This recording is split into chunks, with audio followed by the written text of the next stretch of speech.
Dice Hechos capítulo 11, versículo 19.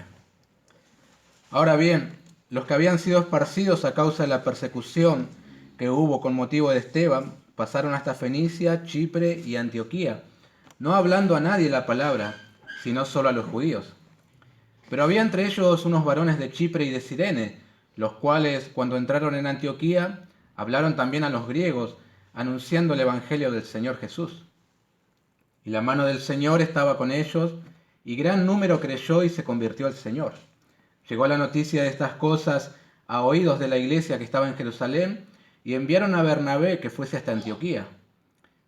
Cuando llegó y vio la gracia de Dios, se regocijó, y exhortó a todos a que con propósito de corazón permaneciesen fieles al Señor, porque era varón bueno y lleno del Espíritu Santo y de fe.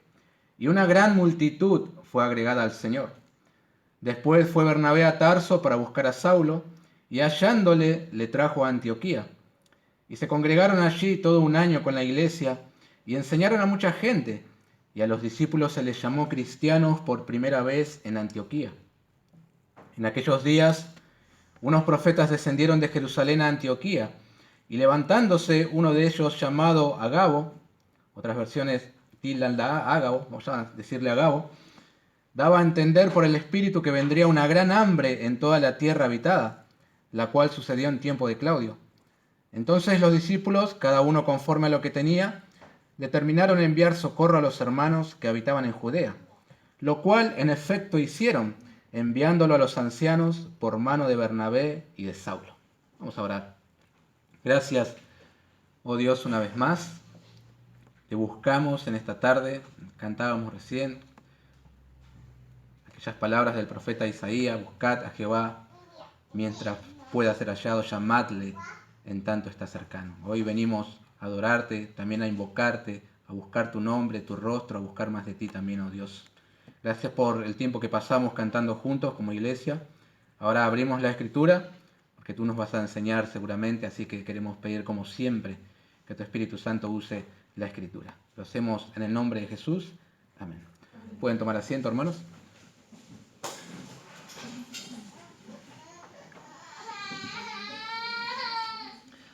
Qué privilegio es, creo yo, para nosotros hoy ser llamados cristianos, ¿verdad?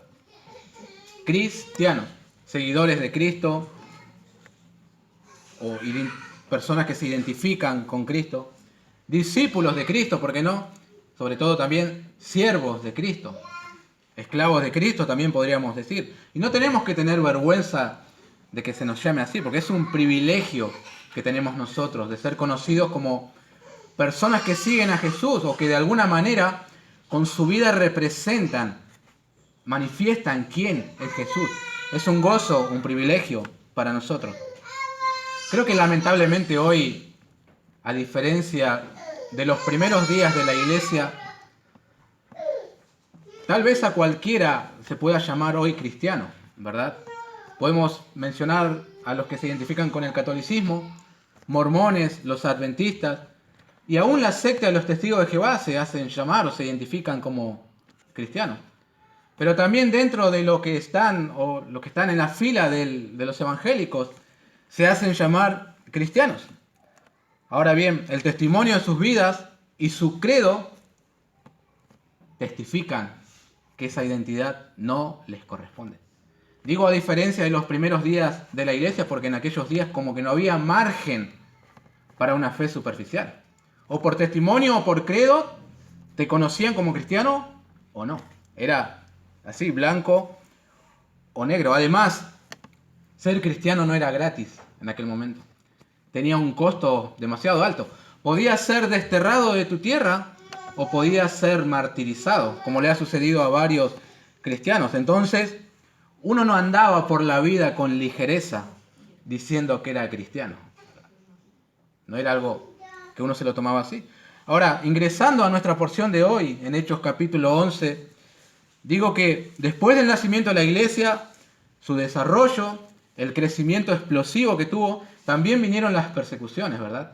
Podríamos llamar los días malos para la iglesia. Muchos tuvieron que huir, otros terminaron martirizados. Pero el Señor usó esa persecución para que la iglesia se extendiera más allá de los límites de Jerusalén, que salieran de casa y se formara una comunidad más grande aún fuera de eso. Eso es lo que está sucediendo en el pasaje que hemos leído aquí en Hechos capítulo 11. Lucas, como buen historiador, ahora estará haciendo una conexión con lo que sucedió en el capítulo 8. Como que retoma el hilo. Ha hecho un paréntesis para contarnos algunas cosas, como por ejemplo, cómo el evangelio llegó a Samaria, también a Damasco, a un etíope, a Saulo, el perseguidor de la iglesia, y por último también a un hogar de gentiles.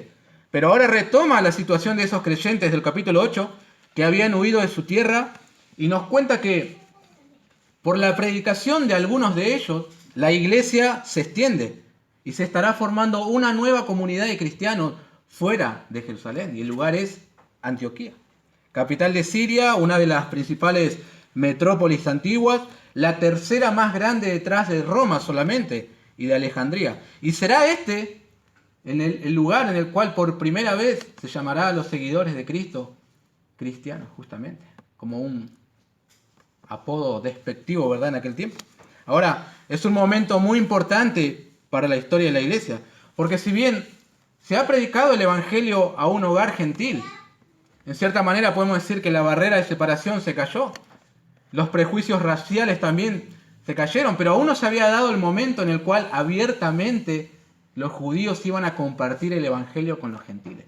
No llegamos todavía a ese momento, pero sí aquí en Hechos capítulo 11. Ahora vamos a ver con la ayuda del Señor entonces el nacimiento de la primera iglesia gentil. Y quisiera que prestemos atención a tres cosas de este nacimiento, siempre deseando que a medida que vamos considerando el capítulo, el Espíritu Santo puede aplicar la palabra también a cada corazón. Y esas tres cosas serían su origen, su necesidad y su recepción a la profecía y su respuesta. Esas tres cosas vamos a tener en cuenta hoy. Así que comencemos viendo el origen de esta iglesia gentil. Versículo 19.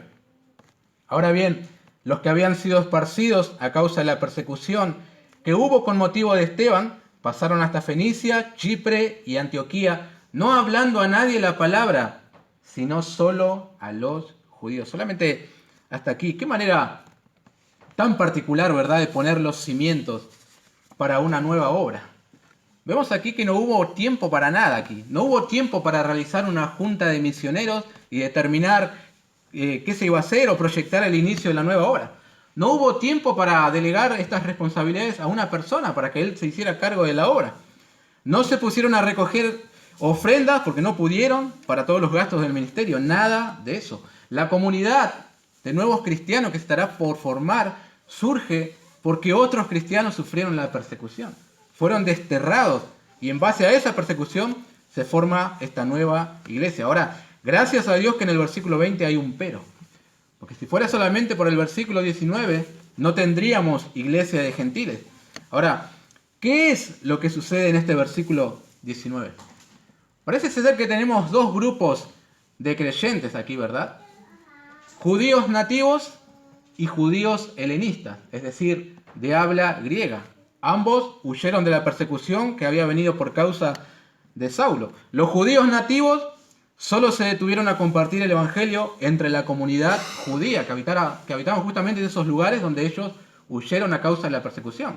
Y los demás parece que lo hicieron también con otras personas. Ahora, ¿por qué razón estos judíos solamente comparten el evangelio a aquellos que son como ellos, por así decirlo, y no a los gentiles si el Espíritu Santo ya había descendido sobre un hogar gentil? Bueno, es muy probable que estos que escaparon no oyeron nada acerca de lo que había sucedido en la casa de Cornelio, ¿verdad? Estaban escapando de la persecución.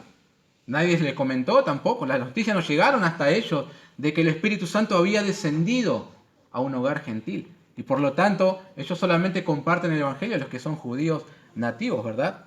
Para ellos, el Evangelio solo era aún para el pueblo judío. Obviamente, a pesar de ese egoísmo, si se puede decir, muchos judíos de todas maneras creyeron al Evangelio y se añadieron a la iglesia.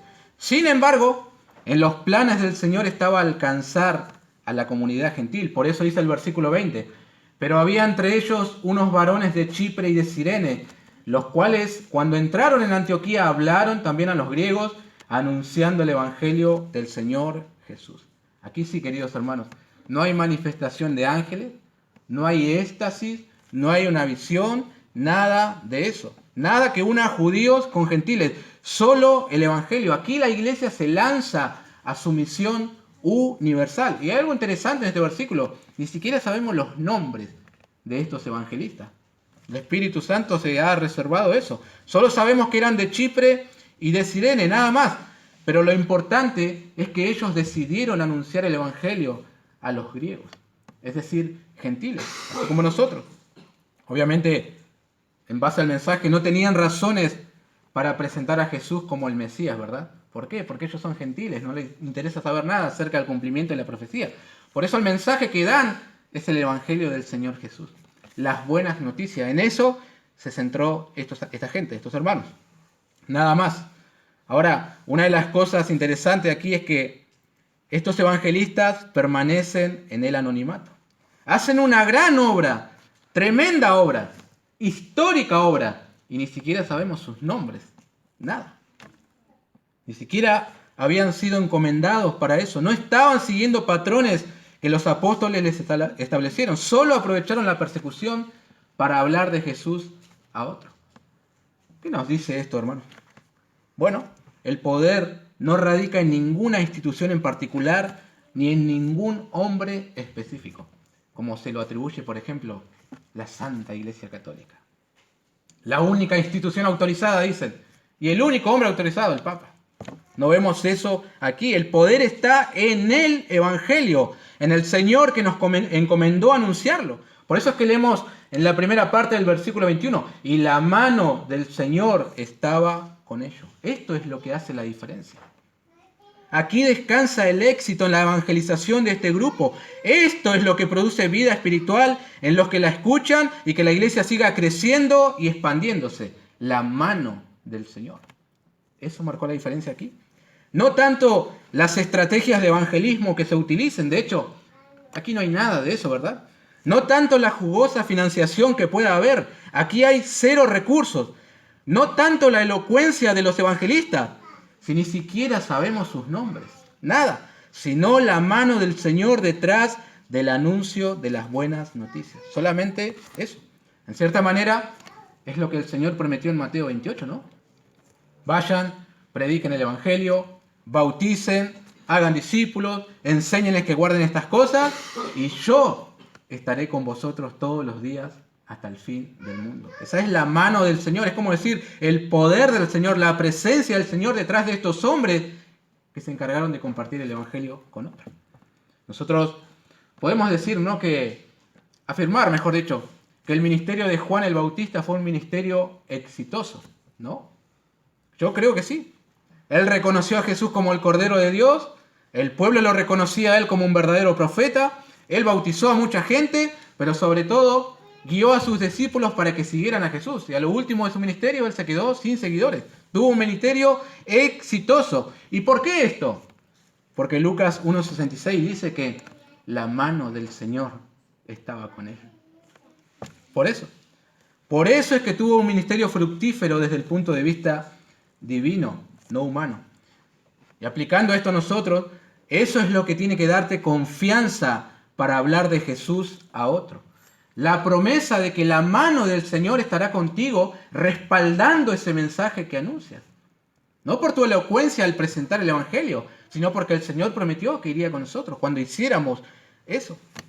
Vean lo que sucedió aquí en la segunda parte del versículo 21. Y gran número creyó y se convirtió al Señor. Este es el resultado de que el Señor respaldara con su poder el mensaje de los evangelistas anónimos.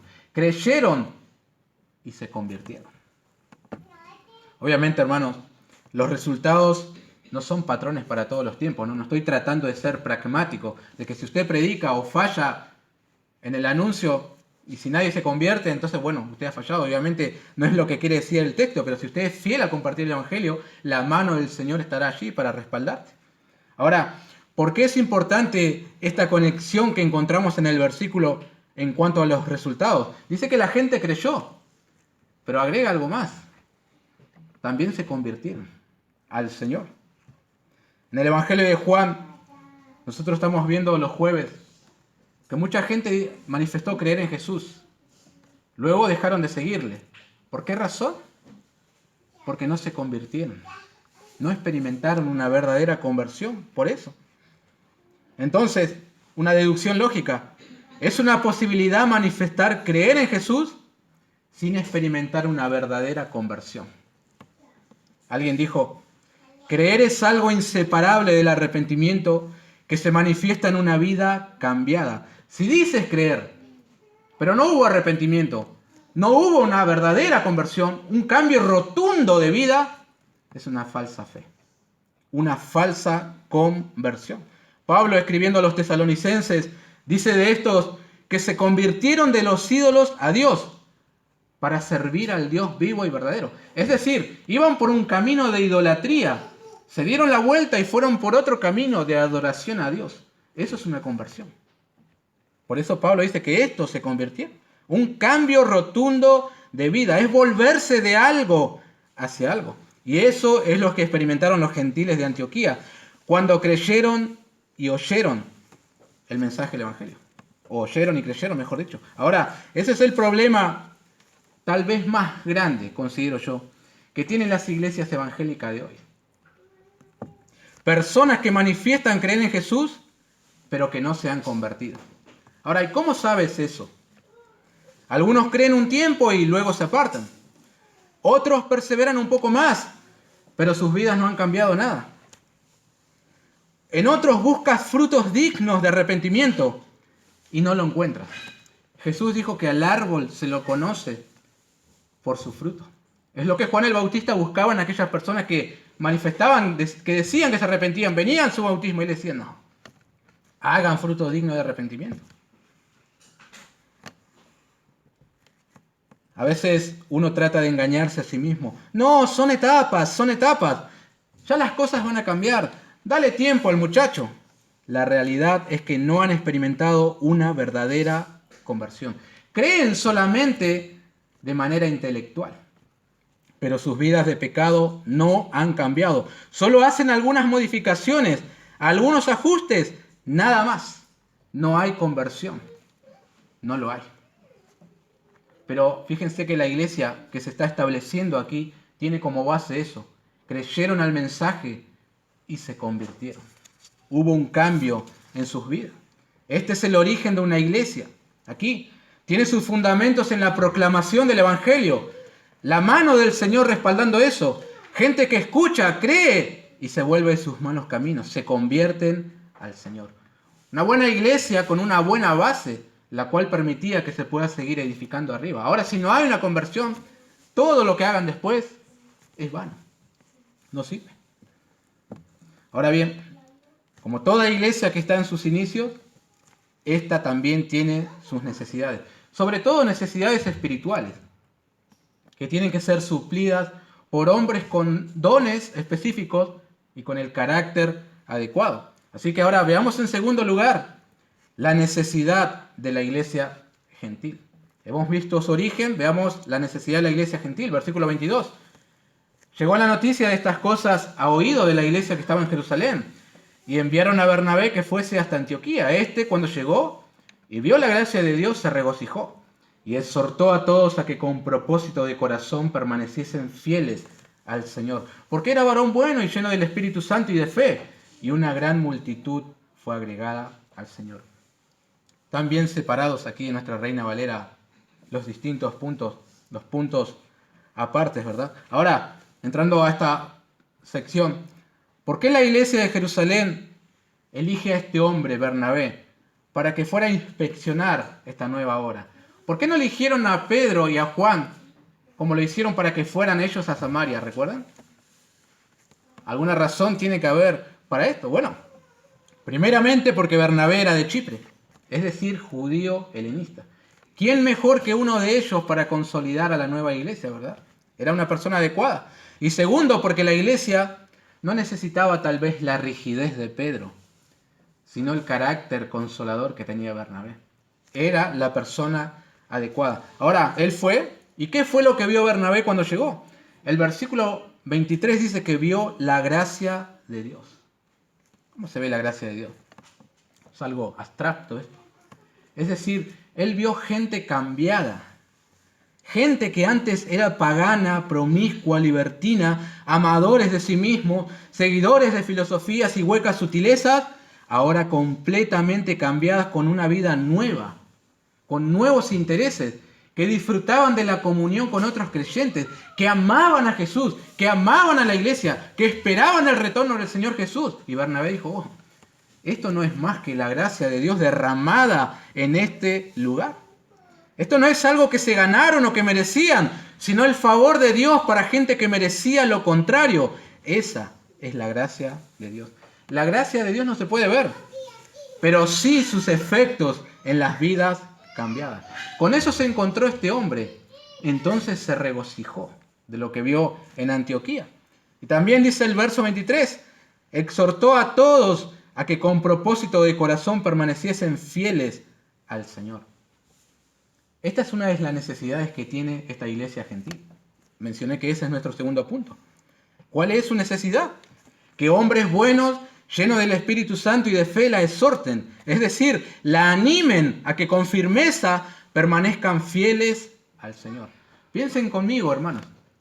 Ese avivamiento que se produjo allí, ese ánimo, ese fuego, esa pasión que tuvieron estos primeros creyentes, pronto se podía desvanecer si no eran alentados continuamente por otro hombre, ¿verdad?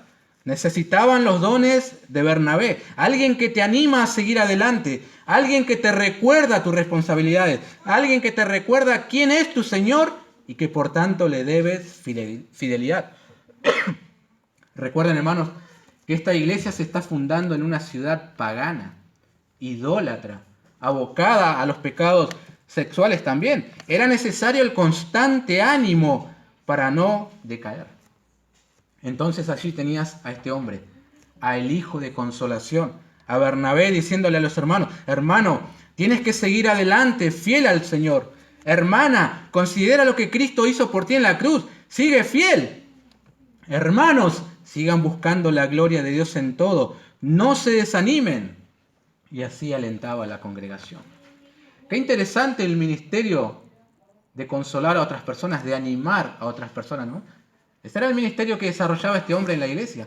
Solamente animar a otros creyentes a que permanezcan fieles al Señor. ¿Se van a ver?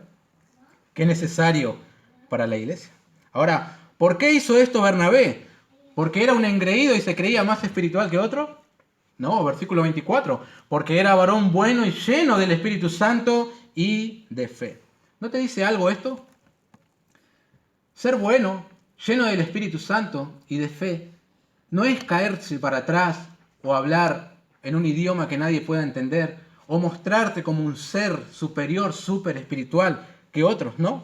Sino que ser bueno, lleno del Espíritu Santo y de fe, está relacionado a tu trato e interés con otros hermanos. Eso es lo que estamos viendo aquí en este hombre. Gozo por ver lo que el Señor está haciendo con otros hermanos y colaboración con las necesidades espirituales de ellos. Eso es ser un hombre espiritual y lleno de fe. Está relacionado a tu trato para con otros hermanos. Solo creyentes espirituales se regocijan por lo que el Señor está haciendo con otros. Los inmaduros y carnales sienten celos y critican, pero el espiritual busca cooperar supliendo necesidades. Su gozo es ver la gracia de Dios en otros hermanos. Bernabé llegó a Antioquía, vio lo que Dios había hecho en otros hermanos y sintió gozo, se regocijó. Ahora, no pienses mal entonces si algún hermano se acerca a ti con el fin de exhortarte. Probablemente te ame y el Espíritu Santo que mora en él lo impulsa a que se acerque a ti y que te anime a permanecer fiel al Señor. Pérez Millos comenta, debe observarse que Bernabé no les insta a perseverar en la doctrina, o en las prácticas, o en las formas de culto, o en la organización de la iglesia, sino en la fidelidad incondicional al Señor. Eso es lo que realmente interesa. Lo demás viene por añadidura y como consecuencia de esta. Fin de la cita. Esa es la necesidad que tenía esta iglesia gentil. En cierta manera es la necesidad que tienen todas las iglesias también, ¿no? que hombres y mujeres espirituales animen a los demás a permanecer fieles al Señor.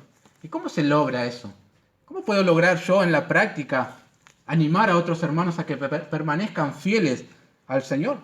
Bueno, con un acercamiento sincero a tus hermanos. A veces ni siquiera tendrás que decir una palabra. Solo con acercarte puedes resultar de ánimo para otros hermanos. Saludarlo, escribirle durante la semana, preguntarle cómo está. A veces también un tirón de oreja es una manera de dar ánimo a los hermanos. A veces una disciplina de la iglesia también es una manera de que este hermano permanezca fiel al Señor. Y obviamente a veces no va a gustar la manera en que otro te aliente a ti. Porque uno piensa que dar ánimo es solamente decirle, hermano, sigue adelante. ¿Pecaste? Sigue adelante, todos somos pecadores. ¿No te estás congregando? ¿Y quién no tiene un altibajo en su vida? Eso no es alentar, eso es consentir el pecado y la falta de responsabilidad del hermano. Alentar a otros hermanos, animar, siempre está relacionado, va de la mano con la verdad.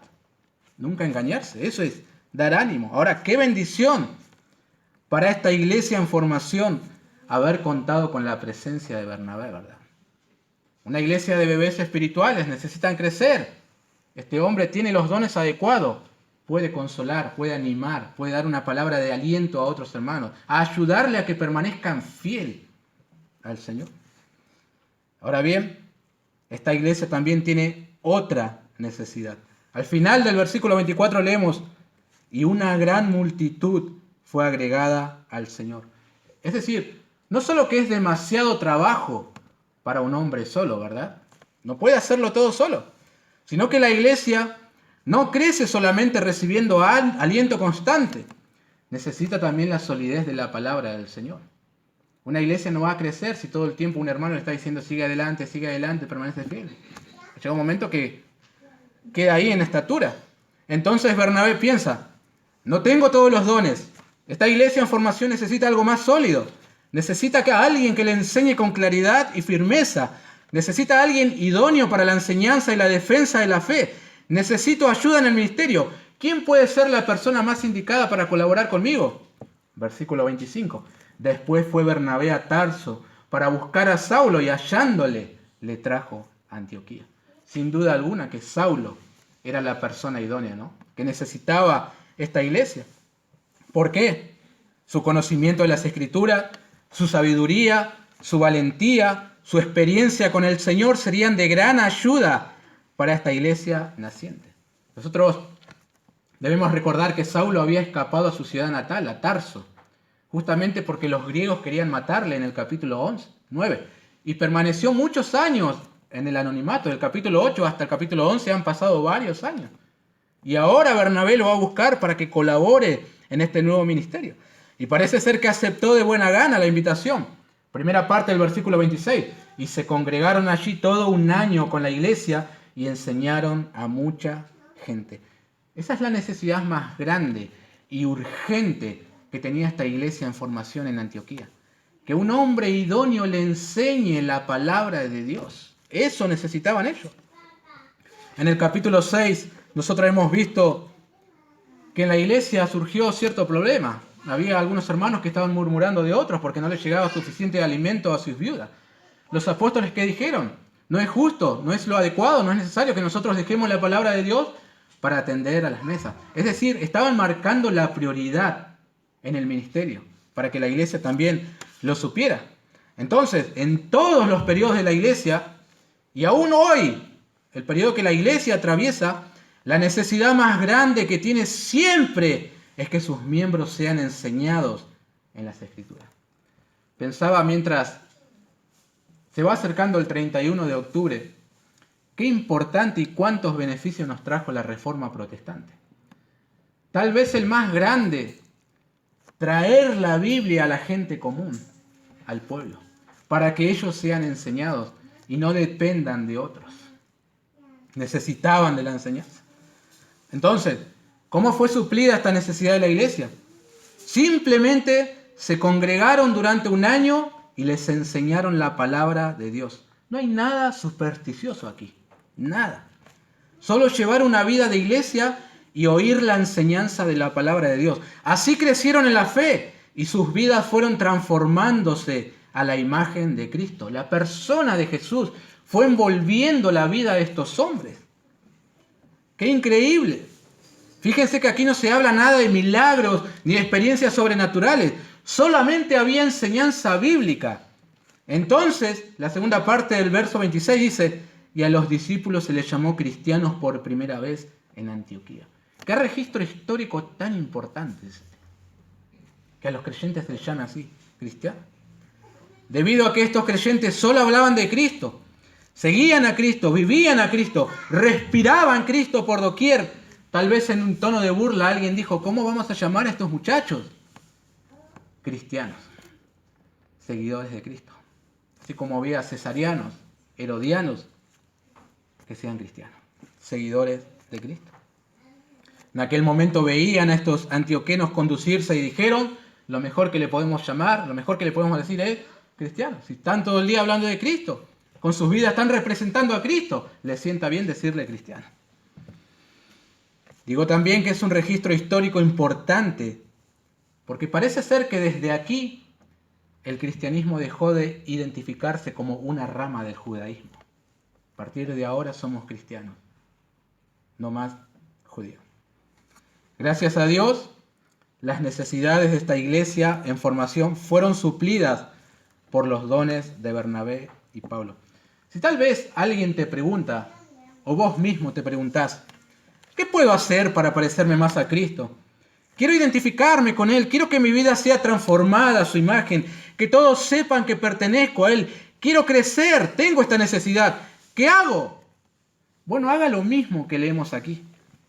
Congréguese durante todo un año y expóngase a la enseñanza de la palabra de Dios. Después de ese año, notará grandes cambios en su vida. Cristo le resultará más precioso y usted estará gozoso de ser un cristiano. ¿No es eso lo que hizo la iglesia aquí? Imagínense un año estar expuesto a las enseñanzas de Pablo.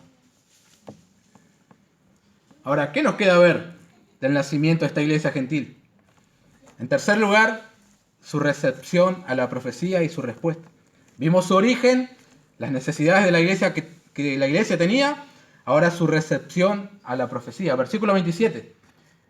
En aquellos días unos profetas descendieron de Jerusalén a Antioquía, y levantándose uno de ellos, llamado Agabo, daba a entender por el Espíritu que vendría una gran hambre en toda la tierra habitada, la cual sucedió en tiempo de Claudio. Entiendo que lo primero que pase por tu cabeza, tu pensamiento, sea el hecho de leer profetas en la iglesia desempeñando una labor al estilo Antiguo Testamento. Y uno dice, ¿cómo? Si esta es la era de la iglesia, los profetas ya se acabaron. Entonces te preguntás, ¿sigue vigente eso hoy? Acá está, dicen algunos, y los profetas estaban Agabo, ¿y por qué hoy ya no? Y por eso hoy tenemos cientos de profetas, por este pasaje. Ahora, debemos recordar que la iglesia primitiva contaba con dones exclusivos, ¿verdad? Que hoy nosotros no poseemos. Dones exclusivos para su fundación. Por eso Pablo dice a los Efesios, somos miembros de la familia de Dios, edificados sobre el fundamento de los apóstoles y profetas, siendo la principal piedra del ángulo Jesucristo mismo. Efesios 2, 19, 20. Es decir, que estos profetas y apóstoles fueron útiles para el establecimiento de las bases doctrinales de la iglesia. Una vez puestas las bases doctrinales en la iglesia, ya no necesitas más. Se comienza a edificar arriba, ¿verdad? Por eso no puedes poner dos veces las mismas bases. Bueno, algunos de los profetas de la iglesia de Jerusalén descendieron a esta nueva iglesia allí en Antioquía. Y uno de ellos, llamado Agabo, dio a entender por el Espíritu Santo que vendría una gran hambre en la tierra. ¿Cómo fue esto? No lo sé. ¿Lo dijo en palabras? ¿Hizo alguna representación, algún mimo? No lo sé. Pero los creyentes entendieron que eso iba a suceder. Fue como una predicción, ¿verdad? Él dijo, de acá a tanto tiempo va a suceder esto. Más adelante él lo hará también en el capítulo 21. El mismo profeta toma el cinto del apóstol Pablo, se ata las manos en los pies y dice, el dueño de este cinto va a sufrir mucho, va a ser atado por mano de los gentiles. Y así sucede. Muy interesante el ministerio de este hombre. Parece ser que el Espíritu Santo también hablaba a la iglesia de esa manera en aquel entonces. No nos sorprendamos. Si el Espíritu Santo quiere transmitir algo a la iglesia de esa manera en aquel tiempo, ¿por qué no puede hacerlo? El problema de hoy es que muchos quieren traer esa realidad, esa manera en que el Espíritu Santo operaba en la iglesia, a la realidad de hoy. Y eso es un error interpretativo, primeramente. En cierta oportunidad visité una iglesia y me sorprendí, había más profetas que gente. Y de determinado momento estaba uno allá arriba y bajaba otro y iban corriendo de aquí para allá profetizándole cosas a las personas. ¿Qué le decían? Simplemente eran palabras de ánimo. Dios tiene grandes cosas para ti, sigue adelante, el Señor te... Era todo un show. Nada que ver a lo que vemos aquí en la Escritura, que tiene un cumplimiento exacto. Aquí hay algo interesante. Nosotros tenemos que tener en cuenta algo, y este es parte de nuestro punto. La recepción de la iglesia a la profecía, eso es lo que cuenta. Recordemos que esta es una iglesia gentil. Ellos no tienen nada que ver con las profecías. No pertenecían al pueblo de Dios. Ellos no son conocedores de Elías, Jeremías, el profeta Eliseo, no. No están acostumbrados a eso. Sin embargo, responden inmediatamente en obediencia. El versículo 29 dice que después de oír la profecía, determinaron hacer algo. La iglesia determinó hacer algo. Ni por un momento dudaron de lo que este profeta de Jerusalén decía. Es así como se responde al mensaje de la profecía. De esa manera, determinando hacer algo con lo que escuchas. Porque si solamente escuchas la palabra de Dios, pero no la practicas, ¿de qué te aprovecha? Te terminas convirtiendo solamente en un oidor olvidadizo y no en hacedor de la Escritura. No crean, hermanos, que hay algo mágico en solamente escuchar la enseñanza de la Biblia. Algunos tal vez puedan decir, oh, escuché la Biblia, voy a salir volando de este lugar con una aureola en mi cabeza. No, no hay nada mágico en escuchar.